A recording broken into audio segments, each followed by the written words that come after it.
امروز میخوام توی این ویدیو 3 از قارچ‌های باحالی که توی پینترست دیدم رو تبدیل کنیم به کاراکترهای خفن و کیوت و براشون اسم انتخاب کنیم و داستان زندگیشون رو بنویسیم. پس بزن بریم. اولین قارچی که میخوام طراحیش کنم اینه. به خاطر ظاهرش انتخابش کردم چون شبیه جمجمه است. اول فکر کردم مدلش اینه و واقعا یه قارچی وجود داره که شکل جمجمه باشه، ولی بعد فهمیدم که اسم اصلیش قارچ کلاهک جوهریه که به مرور زمان و به خاطر خود تخریبیش یا خورده شدنش توسط حشره ها این شکلی شده و واقعا یه همچین قارچی که شکل جمجمه باشه وجود نداره. این قارچ این حس به من داد که انگار این مرده ولی هنوز میخواد توی جنگل باشه. به خاطر همین تصمیم گرفتم به شکل یه روح طراحیش کنم. یه روح قارچی که شبا میاد توی جنگل پرسه میزنه یا از جنگل محافظت میکنه، یا مثلا وقتی بقیه قارچا میمیرن این میره پیششون روحشون رو جمع‌آوری میکنه و یه جورایی فرشته مرگ قارچاست و خیلی هم مهربونه. برای صورتش همون قارچی که رفرنسمه رو طراحی کردم چون خیلی از قارچش خوشم اومده و از اونجایی که این یه فرشته مرگه سعی کردم لباسش هم مثل فرشته مرگ طراحی کنم. یه شنل بزرگ که کلاهش افتاده روی سرش براش کشیدم و یکم هم زخمی و پاره طراحیش کردم، به خاطر اینکه مثلا سالهای زیادی که توی جنگل پرسه میزنه و لباسش کشیده شده به درخت‌ها، پاره شده و دیگه کهنه شده.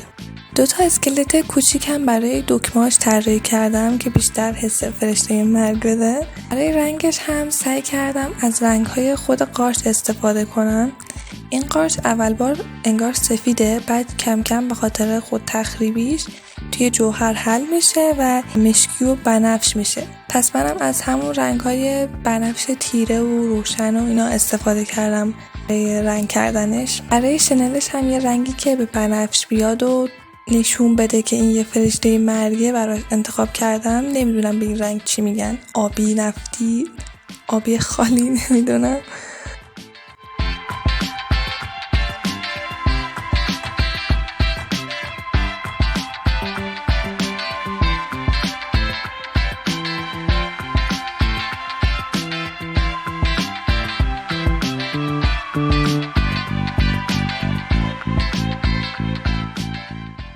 اسکلتاش هم توسی کردم چون سفید خالی خوب نیست. سفید برای نور فقط باید استفاده بشه، برای بقیه جاها اگه خواستین سفید بزنید باید یکم تیرش کنیم. برای سایه ها مثل همون رنگ کردنش از رنگ های خود قارچ استفاده کردم، یعنی بنفش تیره و اینا. و داخل شنلش هم همون آبی رو توی حالت مولت پلی استفاده کردم و داخل شنل رو تیره کردم که یه کنتراستی داشته باشه. من جدیداً عاشق رنگ‌آمیزی فلت شدم، به خاطر همین خیلی سعی نمی‌کنم که رنگ‌آمیزی و سایه زدنم رئال بشه، خیلی فلت و تخته. اسم این قارچ هم میذارم همون فرشته مرگ که اول بار انتخابش کردیم. و اینم نتیجه کار. به نظر شما کدومش بهتره، اینکه پشتش بک‌گراند رنگی باشه یا سفید؟ قارچ بعدی که میخوام بکشم اسمش آمانیتا هست، اگه درست بگم، امیدوارم که درست بگم. این قارچ به قارچ مگس هم معروفه، همون قارچ قرمز با خالهای سفید که همیشه توی کتابا و کارت پستال ها و انیمیشن ها هست. اونجایی که این قارچ خیلی معروفه و یه جوری یه حس جادویی داره، من سعی کردم به عنوان یه اشراف زاده و یه آدم مهم نقاشیش کنم، چون اون چیز پایین قارچ که نمیدونم اسمش چیه منو یاد یقه لباس های دوره ویکتوریا میندازه. من همون لباس ها براش طراحی کردم، ولی به لباسش یکم زخم و پارگی اضافه کردم چون پایین لبه قارچ و پایین کلاه قارچ یکم زخمیه. میدونم که وقتی اشراف زاده است نباید لباسش زخمی باشه، باید لباس نو داشته باشه، ولی این بچه داستانش اینه که به خاطر اینکه توی خونه تنهاش میره توی جنگل گشت و گذار میکنه و لباساش پاره و زخمی میشن و برای اینکه خانوادش نفهمن که رفته بوده توی جنگل، خودش اونا رو میدوزه و وصله پینه میکنه تا بازم بتونه بره توی جنگل. و خانواده‌اش هم انقدر سرشون شلوغه که خیلی چک نمی‌کنن ببینن که این بچه چی کار میکنه. پس اونم با همین لباسا میره برای خودش میگرده و کسی هم خیلی شک نمیکنه که اشراف زاده باشه به خاطر لباساش. راستش به نظرم این قارچ خیلی قشنگ‌تر از اینه که اسمش مگس باشه. خاطر همین رفتم سرچ کردم ببینم چرا اسمش قارچ مگسه، که بعد فهمیدم زمانهای قدیم از این قارچ به عنوان حشره کش استفاده میکردن. این قارچ رو خورد میکردن و با شیر مخلوطش میکردن و میذاشتن اونجایی که مگس هست و این قارچ مگس ها رو به خودش جذب میکنه و اونا رو نابود میکنه. به خاطر همین اسم این قارچ رو گذاشتن مگس. بعضی‌ها هم میگن چون این قارچ یه قارچ توهم‌زایه و حس گیجی میده بهش میگن قارچ مگس، که به نظر من اون دلیل اولی خیلی قانع کننده تر از دومیه. برای رنگش هم بازم از همون رنگ‌های خود قارچ استفاده کردم و یه پالت رنگی گرم انتخاب کردم، چون این قارچ همراه پاییز و بلوط و کاج دیده میشه. میخواستم کنارش بلوط و کاج هم بکشم ولی حالشو نداشتم. حالا شاید بعدا اضافه کردم. یکی دیگه از دلایلی که من از این قارچ خوشم اومده غیر از اون حس جادویی بودنش اینه که این قارچ قرمزه. رنگ مورد علاقه منم قرمزه و خاطر همین قسمت مورد علاقه من توی این طراحی به غیر از اون جایی که بهشون زخم پارگی اضافه میکنم رنگ کردن کلاهکش بود که قرمزه.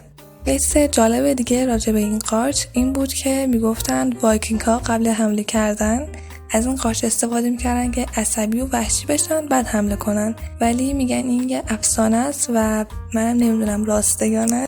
اسمش هم همون آمانیتا میذارم چون به نظرم اسم اصلیش خیلی قشنگ و جادوییه. یه قارچم توی دستش طراحی کردم که نشون بده از این خانواده اومده و اینم نتیجه کار. نظرتون چیه؟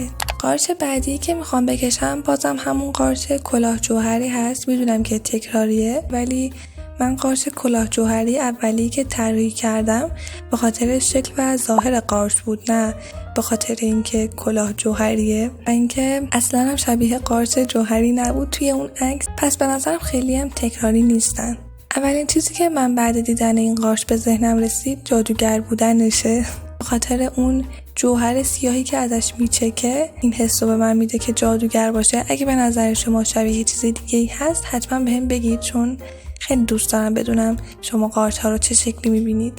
از اونجایی که ایشون یه جادوگره براش لباس بلند کشیدم که دامنش هم الهام گرفته از خود کلاهک قارچه، یعنی پایینش یکم پاره و زخمیه و اون جوهرها هم به صورت چکه‌ای براش طراحی کردم. من خواستم از کلاهکش هم جوهر بچکه ولی اینجا حالشو نداشتم که طراحی کنم. آخر طراحی به کلاهش هم جوهر اضافه میکنم.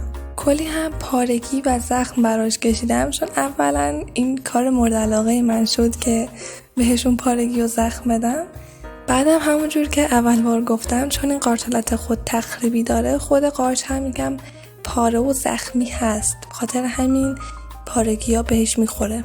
اسمش هم میذارم پرینگ، ترکیبی از اسم جوهر و بنفش چون از همین رنگ ها ساخته شده. داستان پرینگ هم اینه که یه دختر جادوگره که توی جنگل پیش دوستای زندگی میکنه و یه قدرت خفن داره که میتونه جوهرهای سمیشو به سمت دشمناش پرت کنه یا با جوهراش وسایلی بسازه برای دفاع از خودش در برابر دشمناش. و چون ازش جوهر میچکه و انقدر عجیبه آدم همیشه ازش فرار میکنن، ولی اون تنها نیست چون دوست صمیمی آمانیتا هست و هر روز با هم توی جنگل میگردن و بعضی وقتا هم جادوگری تمرین میکنن.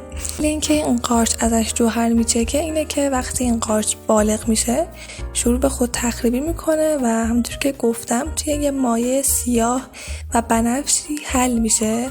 به خاطر همین بهش میگن قارچ جوهری. زمانهای قدیم هم از این مایع برای ساخت جوهر واقعی استفاده میکردن که به نظر من خیلی جالبه، چون فکر نمی‌کردم که اسم جوهریش به خاطر این باشه که واقعا ازش جوهر می‌ساختن. فکر می‌کردم چون مایعش مشکیه و میچکه بهش میگن جوهری. برای رنگش هم باز از خود قارچ الهام گرفتم، ولی این دفعه برعکس اولی که فقط رنگ‌های بنفش و بنفش تیره داشتیم از رنگ سفیدم استفاده کردم، چون این قارچ اول بار سفیده بعد شروع به حل شدن و بنفش شدن میکنه. یکی از دلایلی که این قارچ من حس جادوگر میدم همون رنگ بنفش قارچ هست.